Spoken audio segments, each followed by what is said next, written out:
The Canadian owners of the Hillside residence were drawn to this property because it had a similar character to the old pedestrian-oriented urban neighborhood of their native Toronto.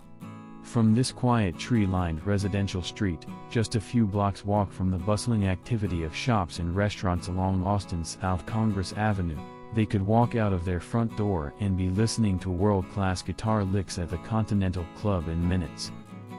A small gabled mass located in the front of the property draws from the more intimate scale of the 1940s bungalows that line the street, contrasting with the often massive McMansion homes replacing the older homes in more recent years.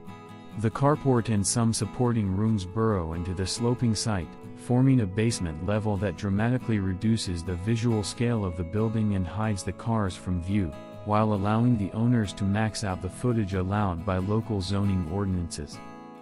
Next to the small front gable, the covered front porch invites entry, and from there the house unfolds uphill to take best advantage of what was a challenging wedge-shaped, sloping lot.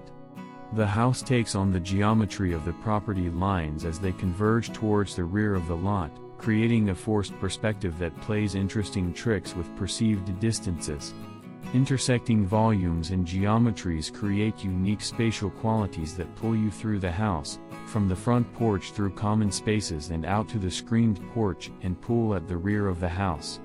The outdoor spaces are strategically located to dissolve the presence of neighboring homes, and offer unexpectedly long sight lines back to the front of the house. Location: Austin, Texas. Completed, 2021. Design Team: Gary Furman, Philip Kyle, Troy Miller, Drew Wilson.